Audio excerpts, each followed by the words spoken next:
It's a game, and it's a deadly game. As the obvious fraud, the obvious scam on the entire humanity. Tonight, we're going to travel to the coldest region on Earth, the most unsuspected region on Earth that you would think a war is taking place. Because in the fog of war, there's confusion. In the confusion, there's propaganda. With propaganda, superpowers, imperialism, everything in between. Detective Cagney and I are going to travel to the Arctic. That's where we're going to get to the bottom of it here tonight at Late Night Update. We're traveling to the North Pole to discover and investigate these Arctic wars. So hold tight.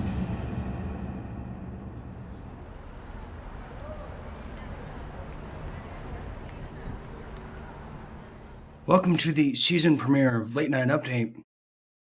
I'm your host, Dean Ryan. Tonight we're going to have an intricate look at the world at hand with our foreign affairs analyst, Detective Cagney. And we're going to get past the minutia, the propaganda, the look over there and not here. Look at Russia. Russia's bad. Which is a rinse, recycle, repeat of 5 years ago to look at Russia and not over here. Now, what is over here? What do we know about this? Well, we're going to find out now just exactly what they don't want us to be looking at.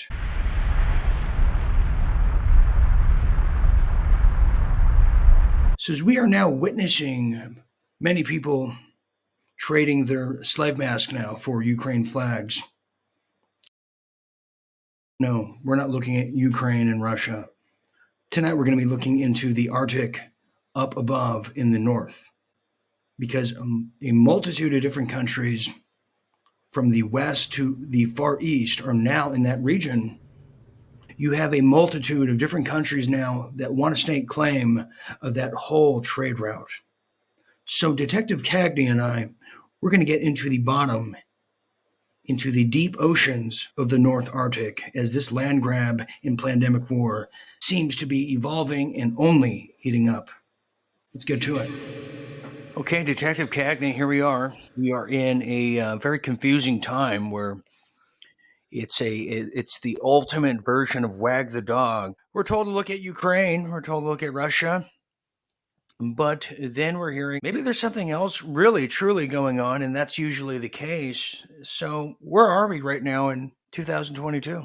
Well, Dean, I think everybody has us looking in that direction, but the one thing that people are not addressing at this time is what's happening at the North or the South Pole. And it's important because it's a large area surrounded by Australia and South America, but I'm not so sure that that's the important one that we should be looking at. Trump did mention, if you recall, talking about wanting to buy Greenland. Everybody thought he was crazy, but he's not.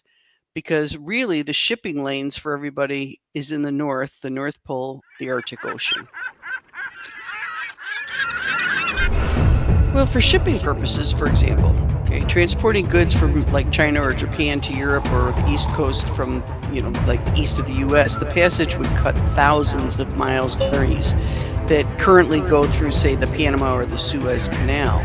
So right now, if they did the journey the way they normally do, it takes something like 41 days. And if they do it via the Arctic Ocean, it cuts it down to something like 26 days. Now, don't quote me on that. That's not the exact numbers, but it's a huge difference. And China is looking at developing the North American Arctic as part of a scheme to transform its connections to Europe and beyond at this point. But why is the North Pole in the Arctic region up there? Why is that important? Because people just see one big ice cap, don't pay attention to it, but we have multiple nations extremely interested in that entire region. I'm going to bring up a map, and I'm going to bring up several maps, and let's just kind of journey our way through this so we have a bird's eye view of what the true military presence and masterminds are contemplating, looking at, and possibly potentially planning to get involved in. So as you're looking at that, you're seeing that obviously you can see where the bordering countries are to the North Pole and the Arctic Ocean. So you've got Russia and Norway and Europe, and then you've got Alaska and Canada, which then would mean that if you could cut through there, the time difference cutting through the center of that would cut their time down by about 50%. But I think one other thing I need to mention here is that in addition to obviously the expected opening of the potential new routes with these, there's also one more thing that people have not thought about. The Arctic has an immense amount of deposits of hydrocarbons and minerals that have been scarcely exploited. The region could contain something like 90 or 100 billion barrels of oil and a fifth of the world's natural gas, as well as precious metals and rare other findings within the earth, materials used for technology, for which China now has a near monopoly. So if we were anybody, whether it's Russia or the US, were to capture this area, they would have the same raw materials that China has a monopoly on right now. So it's like a gold rush, okay, among the northern nations competing to get their hands on these valuable resources. This is a section of the world people really don't even look at on a map, let alone in reality for the common person. So here's another map, the Arctic Ocean. So you see Greenland there.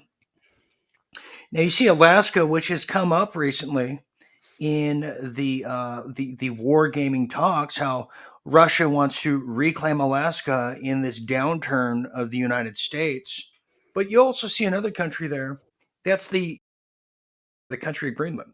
Claiming the land itself is one thing, but I think it's more the route. It's not necessarily Greenland and it's not necessarily Alaska. It's the fact of what the Arctic Ocean can supply to whether it be Russia or China or the US once the ice melts away. And right now, the way that the warming is happening up there, that they're saying that the Arctic is expected to melt away in less than 20 years, more than 3 decades earlier than what was previously expected. So the scientists are believing that by the summer of 2040, we'll see the end of the frozen North Pole, and there'll be a big shrinking of the ice coverage.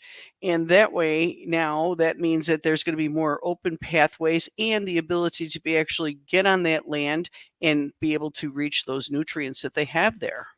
Countries have huge stakes in this region by taking it over. Oh, this is huge trade. I mean, this could be potentially bigger than the actual Suez Canal and Panama Canal combined. But you talk about the polar caps melting.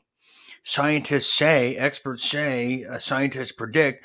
I wonder how much of this is actual prediction, fruition, or how much of this is actually being perpetuated by the geoengineering, by the UN, by the military industrial complex, using private contractors. I mean, we see the chemtrail clouds never ending, I should say, in this great time of war. So I guess the case could be made as we hear the new green initiatives coming down the beltway in legislation. The case can be made that they want this to happen. They want the melting to happen. They're perpetuating a quote climate crisis to meet their objectives, are they not? They are, but let's get those kooks out of the picture and let's look at it from a different perspective. Let's look at it from a realistic perspective rather than a made up one. So the Arctic Circle is like probably about the same size as the continent of Africa. Something like 5 or 6% of the Earth's surface area, approximately.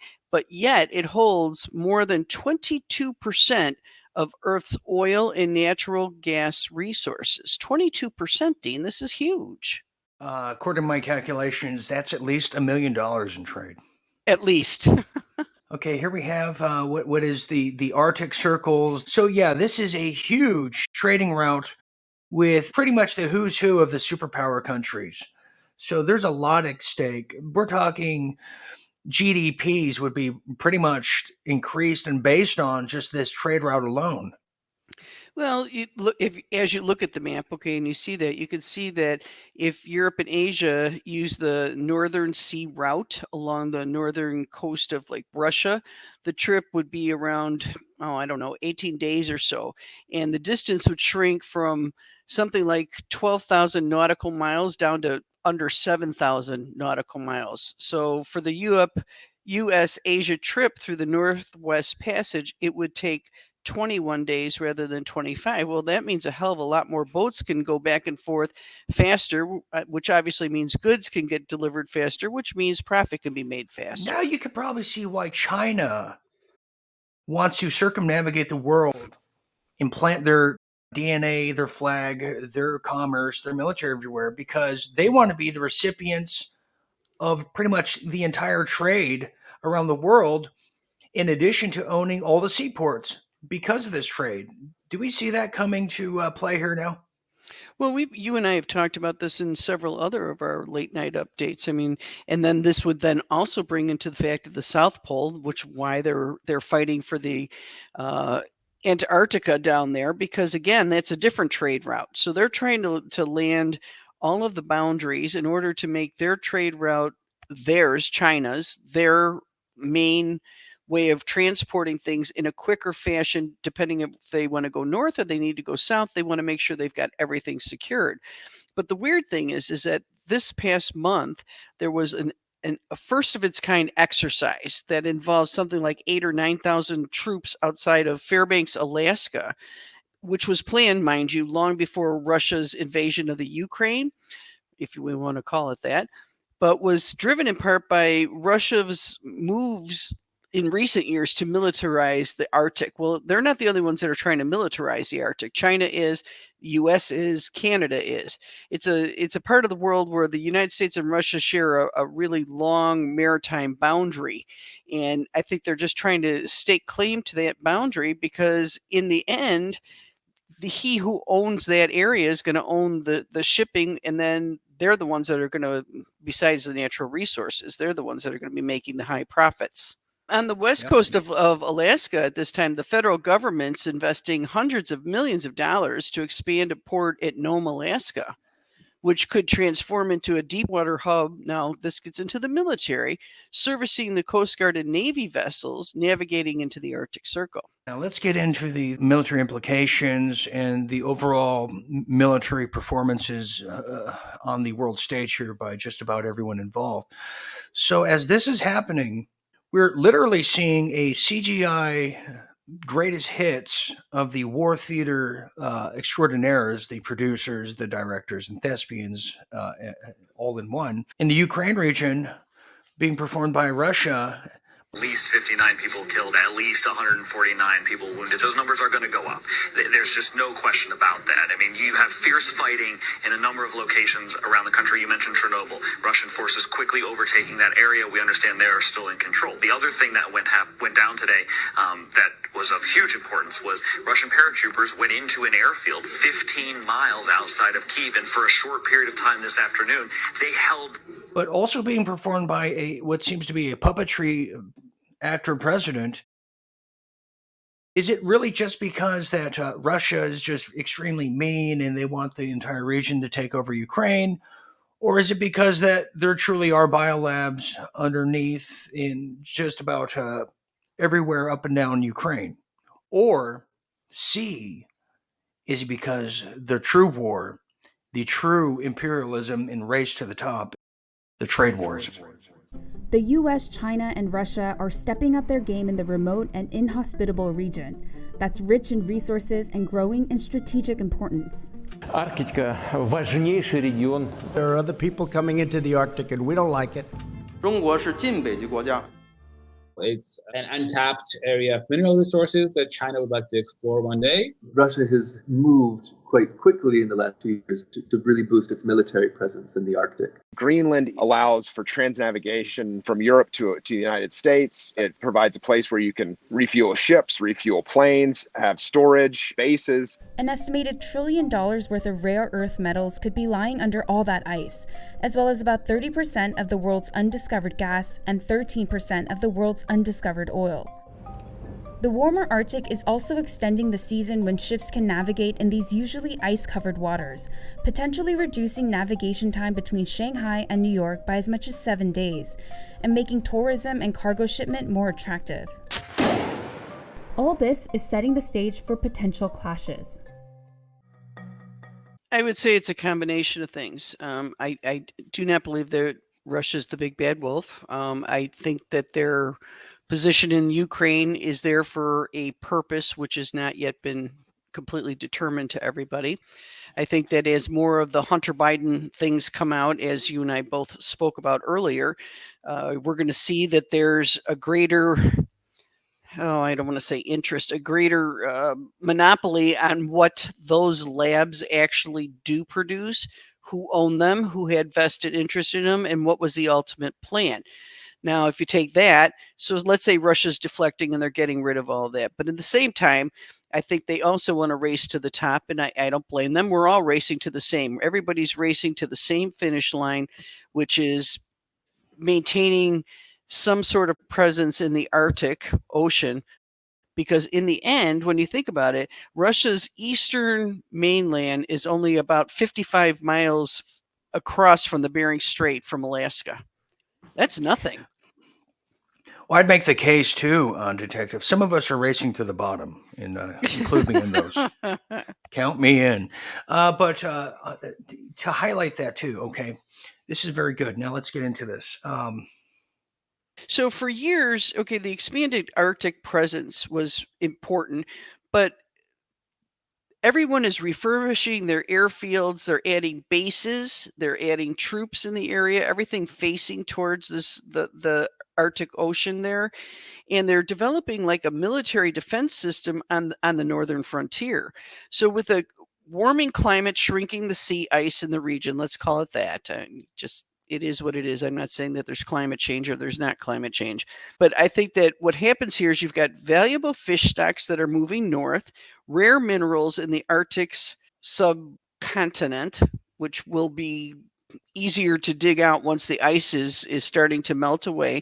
The fossil fuels, substantial reserves of fossil fuels that are becoming a growing target for exploration, and boat traffic. So we've got all of those things that are actually sitting in around the North Pole. So there's a lot of reasons for people to want to have for both trade, for tourism, et cetera, et cetera. There's a lot of good reasons to be looking north. I'm so blinded, not by the stupidity of the slave mask anymore, but now I'm now blinded by the colors of turquoise and yellow, and I'm talking about the Ukrainian flags.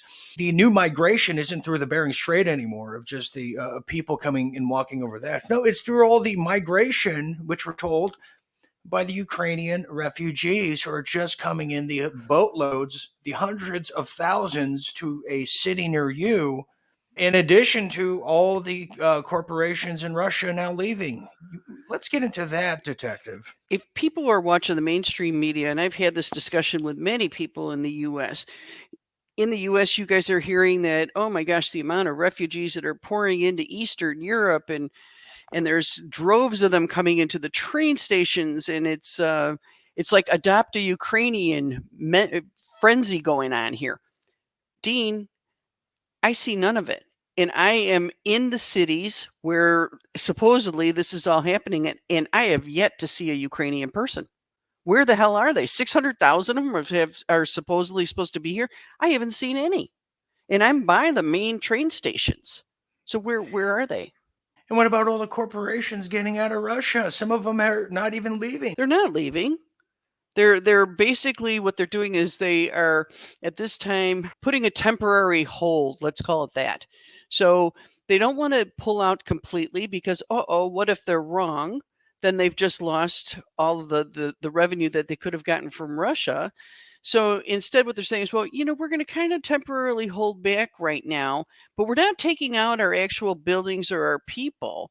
Just hang on. We're having a little hiatus. We're taking a little vacation, is what they're doing.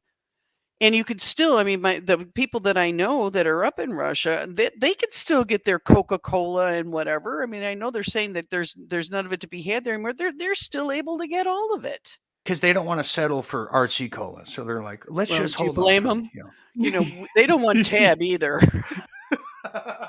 Worst drink ever made. Oh my God. You know what's worse is Diet Tab. Oh God. I can't even Anyways, imagine.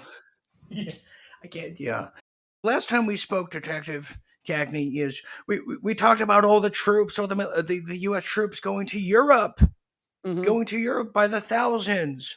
Why? Why not go to Ukraine and help the refugees and save them? Why are they in Europe? Well, and they're mostly supposedly sitting in Poland. So they've got all these troops lined up in Poland for what? For what? This is going to be, there's supposed to be a vote taking place this week on whether or not part of the Ukraine wants to actually go back and be part of the Russian Federation. And it's going to end up like Crimea, where people are going to vote and decide whether they want to stay with the Ukraine or they want to go back to Russia. Let's see what happens. Well, we saw it with Brexit. Yep. This could really now start sparking the talks, the chatter of, hey, what about us here in England? Brexit. Remember that? We voted. Can we stop playing the pretend game of this fictional virus from the man who loved us? Let's get the hell out of the EU. They're putting the brakes on everything. They're stalling. They're putting their little puppetry. Justin Trudeau's trying to keep Canada for China. I mean, everybody's stopping this sovereignty movement that's going to go way beyond Brexit, way beyond France. It's going to start in Canada. You're going to see Alberta. You're going to see even places like Quebec and other provinces probably try to pull their own versions of Brexit as the sovereignty chatter starts to spark up again. Do you not see that, Detective? I definitely see that, Dean. I think that this is all of these things are all different diversions. I can't really say that I know what the actual end game is supposed to be, because I don't. If I did, I'd be psychic. But there's too many games being played and there's too many diversions. I mean, mysteriously, COVID disappeared. Oh, now there's no more mask mandates. Oh, now we don't have to have everybody getting the vaccines. Oh, now everybody can travel. And now all of a sudden it's everything is bad Russia, Ukraine good. Oh, now we're finding out Ukraine's not so good. So if that's the case, then let's talk about the Arctic and Antarctica. They keep trying to divert us in all these different ways. What the hell is the end game?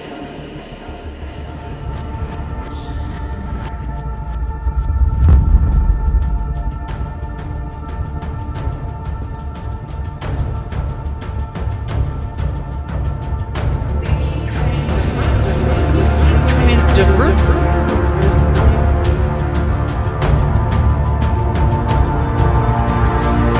When in the hell are they going to release all of this information?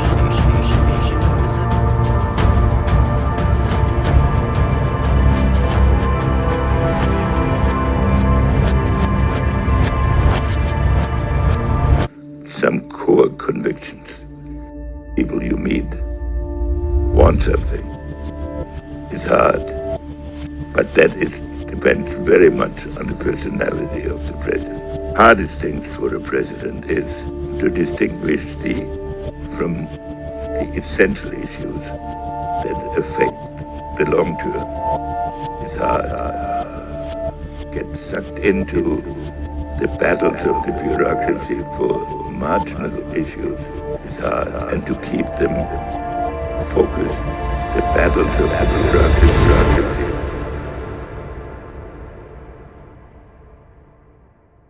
What is really happening, no one is telling anybody. They think that this Ukrainian thing is real. I mean, this is not what it looks like at all. But everybody is so glued to their television set and Ted Koppel report that they think that what's being said is reality, but they're watching fantasy TV. They're watching a TV special. There's more to it. And now, of course, we can get into George Soros. We can go on and on and on and on and on. I mean, what is really the game being played? I don't know. I don't even know where Trump stands anymore in all this. What about Trump? Is Trump going to come back? Is this more of nothing? I don't know. The man hypothetically should have been backed by an L like well over a year ago. Mm-hmm. And here we are talking about will he, won't he, 2024. You hear the chatter now that Russia and China have now combined forces, have become an item. Their Facebook official saying that there's going to be a George Soros arrest. They have an arrest warrant for him. I'm like, well, that's great. How do you have an arrest warrant for a dead man? And shouldn't that arrest warrant been like 15 years ago? And this comes on the heels of all these new hundreds, thousands of Hunter Biden emails being discovered, which now they're saying there's a direct link between Hunter Biden direction in handling and management over the biolabs in Ukraine with an actual smoking gun contract with a DOD representative. Well, then that means the big guy is involved too, so what really is going to happen here? When in the hell are they going to finally release all of this information, let America really know what took place that should have been released back before the election, but you know how it went. They hid all the information about Hunter and the old man and what was actually going on, and now it's going to start coming out in dribs and drabs. But right now, I don't think the American people are paying attention to that because they're too worried about save Ukraine, save the refugees. What refugees? What refugees are they talking about? Where are they? You know what it is? We're the refugees, the awakened. That's what the true refugees are. That's the ultimate distraction. The ultimate distraction is to pretty much play wag the dog so people don't look at the true nature of reality, which is people like us who actually can see through the minutia, which the minuscule, the dwindling percentage of people that don't are just that. They are falling percentage-wise by the day as the obvious fraud, the obvious scam on the entire humanity is just showing itself by the hour, by the day, by the week. And people like us are growing. Therefore, the distractions will only grow, and the double, triple, quadruple down of this psyop against the world only gets thicker. Well, Dean, on that thought, I don't have anything else to say because that's it. That's basically the whole story. And all I can say is that moving forward in the next couple of weeks, it's going to be very interesting to see if NATO is going to impose more sanctions, how much more damage is going to be done to the trade, how much more starvation is going to happen across the world because of these sanctions to the Americans, to the Canadians, to whomever. It's all yet to be seen. It's a game, and it's a deadly game that's being played. It's a deadly game, just like any abusive husband is when you awake to the abuse, when you see it, when you tell your friends about it, the abuse and the stranglehold on your sovereignty, your freedom, it gets tighter, it gets more deadly, and the longer we stay and not fight for our freedom, the harder it's going to be to achieve that freedom. So those who own the trade routes own the country's economies. And that was what was promised to China, as they were promised. This was going to be China's century. Will it be China? Will it be Russia? Or will it remain the United States?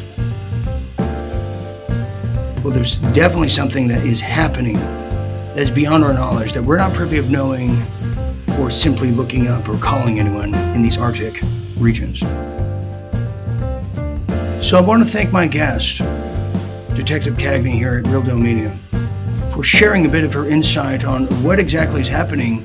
And we're going to continue to monitor this developing story as this war is ever so changing, yes, confusing, but that's what war is. In the fog of war, some of the biggest and greatest moves that will change an entire country for a lifetime and for generations to come. Within the fog of war, some of the greatest movements, which couldn't happen in hours, will determine the futures for generations to come. So until next time, I'm Dean Ryan. This is Late Night Update. And always remember to stay tuned and stay awake. Good night, everybody.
So out of there.